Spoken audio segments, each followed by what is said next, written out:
नमस्कार। स्वागत है आपका पुष्पा हुड्डा हिंदी ट्यूटोरियल्स में। बहुत बहुत स्वागत है।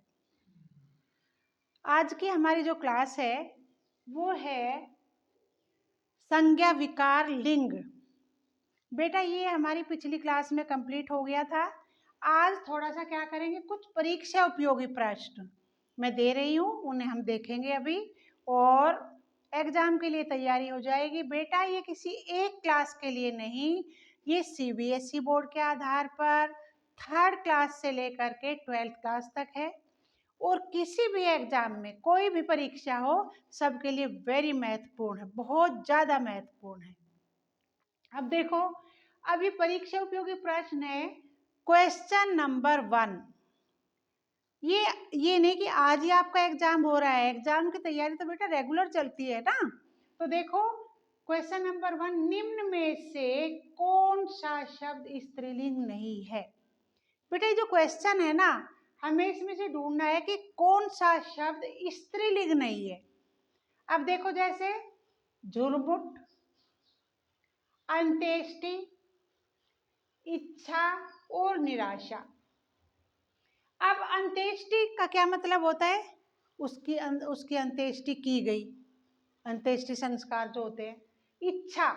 इच्छा होता है मेरी कामना है, मेरी इच्छा है, स्त्रीलिंग हुआ। और निराशा, उसके निराशा ही हाथ लगी। वाक्य बनाओ कोई भी। इसी तरह से स्त्रीलिंग नहीं है, स्त्रीलिंग है झुरमुट नहीं है। झुरमुट क्या झुरमुट होता है, पेड़ों का झुरमुट है, पौधों का एक झुरमुट है, जो भी। तो झुरमुट जो होता है ये होता है पुल्लिंग। क्वेश्चन नंबर 2, लिंग की दृष्टि से दही शब्द क्या है। स्त्रीलिंग है, पुल्लिंग है, उभयलिंग है, कौन सा है। तो बेटा लिंग की दृष्टि से दही क्या है, पुल्लिंग है, स्त्रीलिंग है, नपुंसक लिंग है या उभयलिंग। अब सोचो लिंग की दृष्टि से। अब क्या होता है, मैंने दही खाई, तो दही जो है वाक्य बना करके देखो, ये पुल्लिंग हुआ, स्त्रीलिंग हुआ, नपुंसक या उभयलिंग। तो दही है स्त्रीलिंग। मैंने दही खाई, उसने दही जमाई, ठीक है। इसके बाद क्वेश्चन नंबर 3, निम्न में से पुल्लिंग शब्द का चयन कीजिए। निम्न में से पुल्लिंग शब्द को चुनो, चयन कीजिए। किताब, गंगा, सूचीपत्र और संसद। यह बात संसद में उठाई गई। किताब, यह मेरी किताब है। गंगा, मैंने गंगा में स्नान किया, मैंने गंगा जल लिया। और सूचीपत्र, सूचीपत्र तैयार किया गया। तो बेटा ये होता है पुल्लिंग शब्द, सूचीपत्र पुल्लिंग शब्द, ठीक है। इसी तरह से ये मैंने वेरी इंपॉर्टेंट क्वेश्चन लिए, ध्यान देते रहो।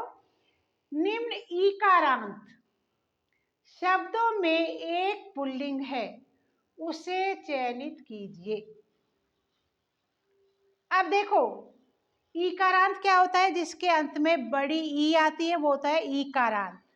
अब जो ये ईकारांत है इसमें नदी है, रोटी है, बकरी है या पानी।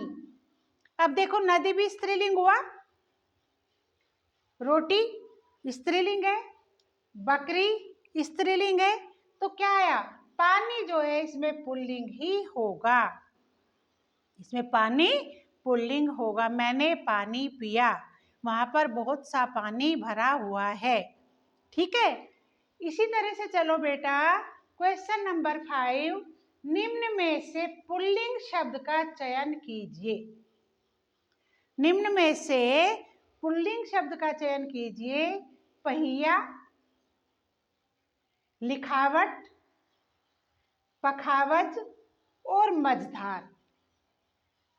अब इनमें पुल्लिंग शब्द छांटना है हमें। एक पहिया है, सोचो, दूसरा है लिखावट, लिखावट तो स्त्रीलिंग हुआ। पखावज एक वाद्य यंत्र है, ये भी स्त्रीलिंग हुआ।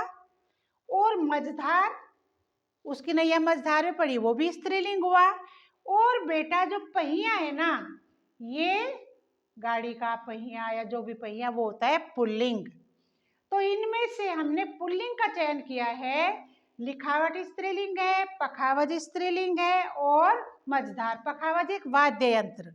ठीक है। क्वेश्चन नंबर 6, निम्न में से कौन सा शब्द स्त्रीलिंग है? निम्न में से कौन सा शब्द स्त्रीलिंग है?